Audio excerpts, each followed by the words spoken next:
अच्छा तो ये लुका के बात सुनता रे बाबू ने तारा पढ़ लिख के बहुत बड़ा आदमी बने के बा आ घर के तू एको काम मत करिए सब काम हम करूँ ठीक बा। ठीक बा माई।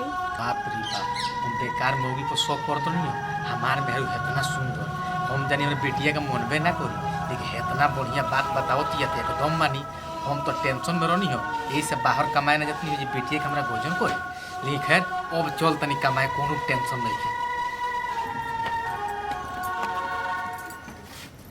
सुना तारू दो चार गो संगती हमारे बारे सन यात्रा से गुजरा तो सोचनी है कि हम चल जाई टिकट करा देले बड़े सन का कहत रहो जाई नु कमाएम तबे नु घर परिवार चली एगो बेटी बिया पढ़तिया एकरा बियाह शादी में खर्चा लगबे करी बचा के रखल जाई तबे नु कमाई आगे चल के जाई रहुआ बहुत बढ़िया सोचले बानी और उ दोस्त लोग भी बहुत अच्छा बानी लोग टिकट करा देनी रहो। ठीक बा एगो काम करो जा तनी बैग दो चार कपड़ा सरिया दो। ठीक बा हम अबे से जुड़ा देते बेटी तार माँ जौन जौन कहिए नु तौन तौन करी हो झगड़ा झुगड़ी ना कल जाला तारा पढ़ लिख के बड़का आदमी बने के बा मन लगा के पढ़िए बेटा ठीक बा। ठीक बा पापा। का भइलो आगे नीचे ले आओ हाय ठीक बा लेकिन तू बेटी के ध्यान रखी हो ठीक बा। हां आ तू तनी समय से पढ़े चल जाइयो ठीक बा हम चल तनी हां ठीक बा तनी बढ़िया से उजर रहेम कमाएम खाएम अच्छा से टाइम से खाना खाएम बहुत सुनो ठीक बा ठीक खुश रहो ठीक बा चल तनी ठीक एक्शन। ए माई चलो हमरा ट्यूशन जाए के बा लेट हो जाई तनी खाना ना द खा के जाई। ट्यूशन पहले चुपचाप आदमी खानी हमार गोड़ दबाओ बहुत दुखाता चल आओ। ठीक बा माई।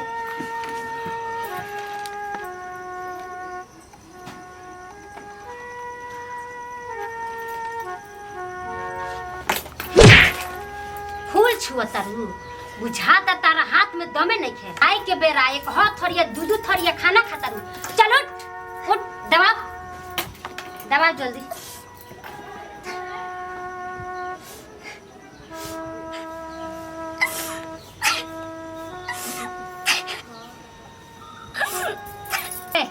टिपना का चौतर बुझाता कि लाठी टूटल बा तोरा देहिया पर चुपचाप आदमी खानी जाके बर्तन धो। अरे अब ताकत का बड़े आँखिए फोड़ देम तो समझ गली चलो उठ जल्दी जो।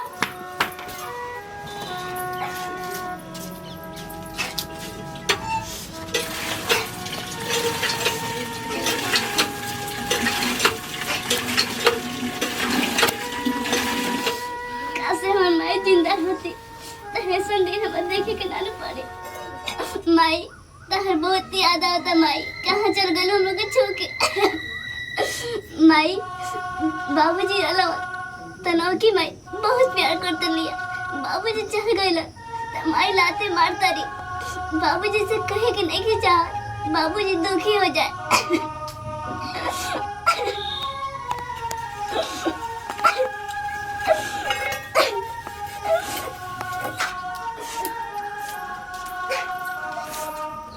आज हम ओकरा के मरनी है आज ना तो काल उ अपना बाप से ई बात कहिए दे आ जब कह दी तो उ हमरा के जिंदा ना छोड़े एकरा से पहले हमरा कुछ करे के पड़े।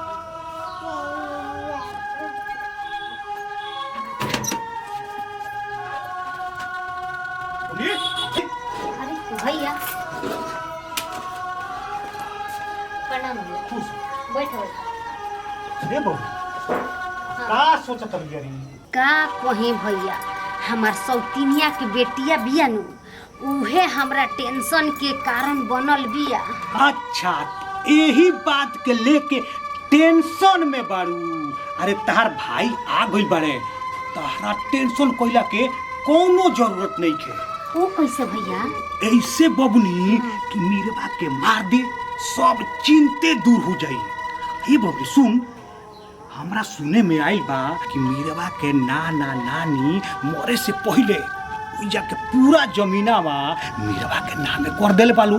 जब ये मर जाई तो पूरा जमीनवा के मालिक तोर हस्बैंडे न हुई हो।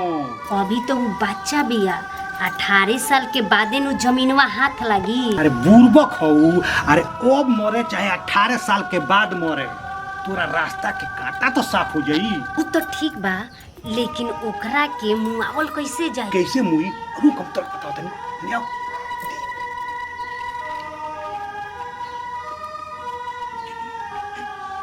एकदम ठीक कहत रह भैया, बहुत बढ़िया तहार आइडिया भाई। आइडिया ठीक बनू। बहुत अच्छा। तो चल हमरा के चिकन बिरयानी खियाओ। काहे ना, इतना दिन बाद तू आइल बड़ा आ साथे साथे हमार सब टेंशन दूर कर देला। तारा के चिकन बिरयानी का चलो हम मटन बिरयानी खियाओ तनी। मटन बिरयानी? हाँ। अरे मुंह में से मेरा पानी चल चल चल चलो चलो जल्दी चलो। बड़ा बढ़िया भैया छतवा किनले बड़न रंगीन। हे बबुनी, का भैया? का छाता देखत रही? अरे भैया इतना सुंदर छाता तू कहाँ से खरीद ले बड़ा? मैं ई ठावे से न खरीदवी, मगल में 500 रुपया। हाँ? हमको हम के 150 में देवे के बात तो दो, ना तो हम जाता नहीं। तो कहता कि 50 रुपया हमको जो हमको बढ़ा ना बढ़ावे हो के बात नहीं के, देवे को 150 में तो दो। तो कहता अच्छा ले जाई। जल्दी 150 में इतना बढ़िया हो छाता? अरे भैया चाहत रहे 2-4 गो ले लेवे के। हे तो इहे रख ले। अरे ना, बरसात के मौसम बा, तू जइब कहीं तो दिक्कत हो जाई तारा। ए सुन, ए बबू सुन, हो कलिया कोई से तोन का मना होई बोलाओ मेरे बाकी। ठीके याद करैल ह, हम तो भुलाइए गइल रहनी हूँ। आदमी में जा एकरा से कोहर लेके जाओ कि हमनी के आज ये काम ओकर तमाम कर देबे के। हाँ रुको, हम अबे ओकरा के बुलाओ तनी। ए मीरा, मीरवा कहाँ मई? है ने आव तो। उनको हम कपड़वती ले लेके आओ तनी। जल्दी आओ। आ गई नहीं। बुला बुला। मीरवा, ए मीरवा कहाँ मई? जल्दी आओ। आ गई। रख दे तनी। कहाँ मई?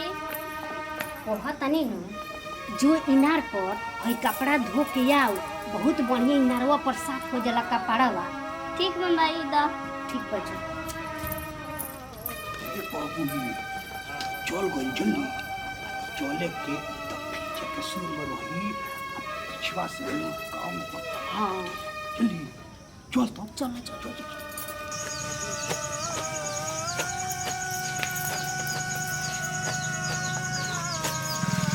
अरे माई हो बचाई बतानी आके। तेरे मोर चल जल्दी से माई हो बचा ला, हम मर जाए। माई हो जल्दी से आवा। हमरा बेटी के मुंगाए के चाहत रसन, लेकिन हम ऐसा ना होखे दे। बेटी जे तोरा के मारे के कोशिश कैली बा, ओकरा के हम जिंदा ना छोड़ब। बेटी चला।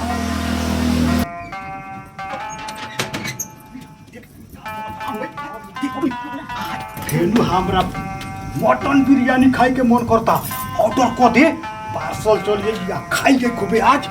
हाँ भैया चलो, हम अबे फोन कर। फोन कर बैठो भैया बैठो। जल्दी फोन कर बोली। रुको, हम अबे फोन लगाओ। फोन कर।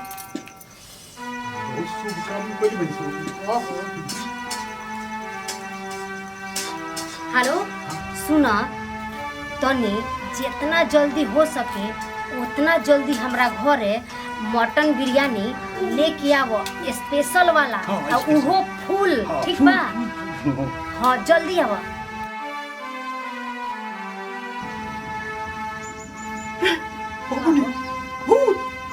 बहुत बढ़ गई। बात भैया तू घरन में बाड़ा, कहाँ भूत? देख लो साचो हो तो मर गई रहो, बच के हन गई। रुको अबे हम एकर काम तमाम कर दे। चलो कब तक को तोरा के तो हमने के मार देले रहनी सन, लेकिन ते बच के हन गइली है। अब ते ना बच पइबे।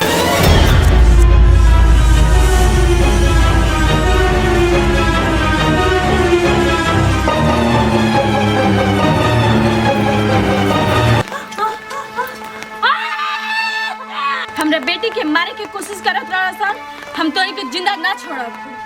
ए भैया तू कहाँ जात रह?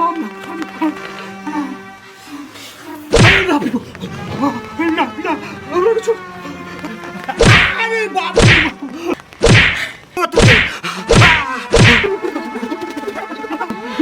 तोरी के जिंदा ना छोड़ब। तोरी के छोड़ दे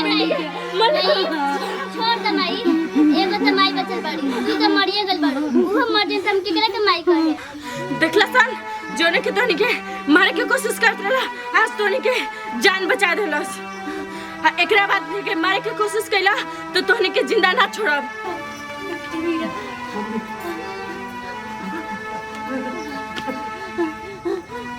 हमने के माफ कर दा। माई माफी हमरा से मांग के पाप के भागी मत बनावा। ठीक बा हम जाता नहीं एकरा बाद अब ऐसे गलती ना होके के चाहिए। मीरा तो हमने के जान बचा ले अब हमने के कबो ऐसा गलती ना करम सन। चल मीरा चल ये हमार गोभी भाई लोग देखी हमनी के ई वीडियो बनौनी सन जमुना के शीर्षक बा सौतेली माँ। तो सौतेली माँ के ऐसा कठोर ना होके के चाहिए जो उनकी वीडियो में देखनी है। मान ली कि मामा के रोल में हम भानी वैसे मामा के भी ना होके के चाहिए। तो कि हमनी के एगो मनोरंजन खातिर बनौले बनी सन रोबल अपना दिल पर ना ले बस ऐसा सौतेली माँ सब ना होली लो। अगर केहू होके तो भाई सुधर जाई लोगी। ये हमनी के बनावे के मेन मकसद रहा। जय जवान जय भीम।